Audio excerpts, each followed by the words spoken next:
स्वागत करते हैं आप सभी को हमारे YouTube channel Sunny learning point में। चलिए तो आज के इस वीडियो हम सीखने वाले हैं रस के बारे में, जो यूपी बोर्ड एग्जाम में पूछा जाता है। तो जो हाई स्कूल के बच्चे हैं उन्हें रस में केवल दो ही प्रकार का अध्ययन करना होता है, जिसमें से पहला है हास्य रस और दूसरा है करुण रस। और जो हमारे इंटरमीडिएट के बच्चे हैं उन्हें रस के 11 प्रकार का अध्ययन करना पड़ता है। तो इसलिए आप हमारे चैनल पर बने रहे। हम रस के सारे प्रकारों की परिभाषाओं को बहुत ही सरल तरीकों से और आसान भाषाओं में आपको प्रोवाइड कराएंगे। सबसे पहले हम सीखते हैं रस की परिभाषा को। तो रस की परिभाषा कुछ इस प्रकार से है कि काव्य को पढ़ने या सुनने से जो आनंद प्राप्त होता है उसे रस कहते हैं। अर्थात जो काव्य को हम पढ़ते हैं सुनते हैं तो जो हमें आनंद प्राप्त होता है उसी को हम रस कहते हैं। और जो रस है वह काव्य की आत्मा माना जाता है। और एक हमारे आचार्य भरत मुनि जी हैं, उन्होंने रस को कुछ इस प्रकार से परिभाषित किया। उन्होंने बताया कि विभाव, अनुभाव तथा व्यभिचारी भाव के संयोग से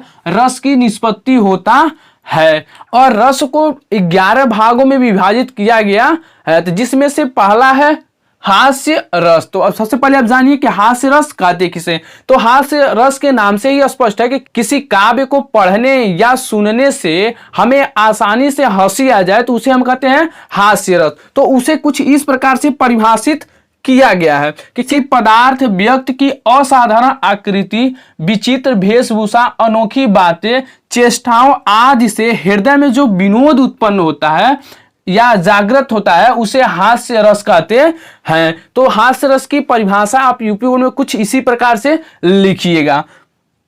आगे लिखिए, यही हास्य जब स्थायी भाव, विभाव, अनुभाव एवं संचारी भाव में पुष्ट हो जाता है तो हास्य रस कहलाता है। ठीक है दोस्तों, अब हम जानते हैं हास्य रस की उदाहरण। तो हास्य रस के हमने 2 उदाहरण यहां पर दिए हैं, जिसमें से आप किसी एक उदाहरण को आप यूपी बोर्ड एग्जाम में या अपने स्कूल के एग्जाम में लिख सकेंगे। इनमें से किसी एक एग्जाम्पल को अपने परीक्षा में आप लिख सकते हैं। तो देखिए दोस्तों, बहुत ही आसान हमने हास्य रस उदाहरण दिए हैं। वह उदाहरण है, तंबूरा ले मंच पर बैठे प्रेम प्रताप, साज मिले 15 मिनट घंटा भर आलाप। यह पहला एग्जाम्पल हुआ। और दूसरा एग्जाम्पल है, पूछत ग्राम वधु सियसो, कहो सांवरे से रावरे को है। ठीक है दोस्तों, तो ये रहे हास्य रस की 2 उदाहरण।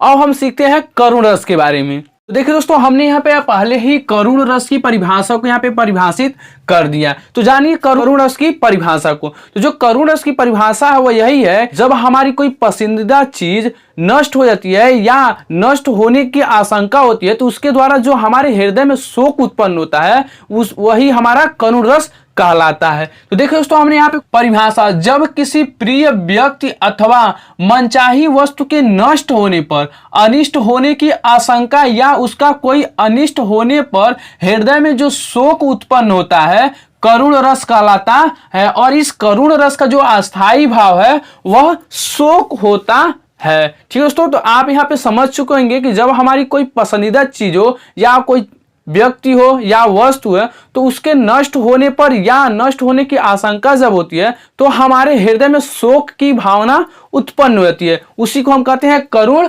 रस। तो करुण रस की 2 एग्जाम्पल को हमने आपके समक्ष प्रस्तुत किए, जिसमें से आप किसी एक एग्जाम्पल को अपने एग्जाम में लिख सकेंगे जो बहुत ही आसान है। तो पहला है, उदो मोहि ब्रज बिरसत नाही, वृंदावन गोकुल वन उपवन, सगन कुंज की छाही। ये जो है हमारा पहला एग्जाम्पल। और दूसरा एग्जाम्पल है, मेरे हृदय के हर्ष अभिमन्यु तू अब है कहाँ, दृग खोलकर बेटा तनिक तो देख हम सबको यहां। तो ये रहे हमारे रस की 2 एग्जाम्पल। अब हम जानते हैं वीर रस के बारे में।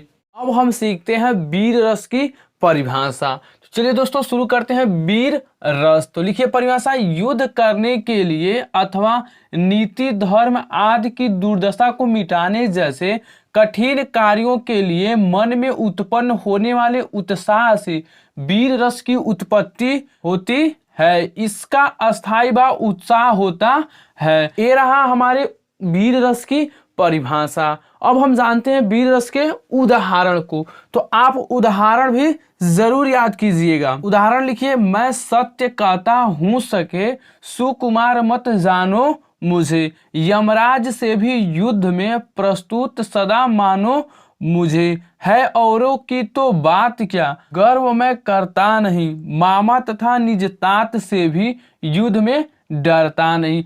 और यह जो वीर रस का एग्जाम्पल है वह मैथिली शरण गुप्त जी के द्वारा लिखा गया है। यदि आप यूपी बोर्ड एग्जाम में वीर रस का एग्जाम्पल लिखें तो यहाँ पर नीचे पॉइंट्स में डाल दीजिएगा कि मैथिली शरण गुप्त, जिससे कि आपको वीर रस के एग्जाम्पल पर अच्छे से अच्छे नंबर मिल सकेंगे।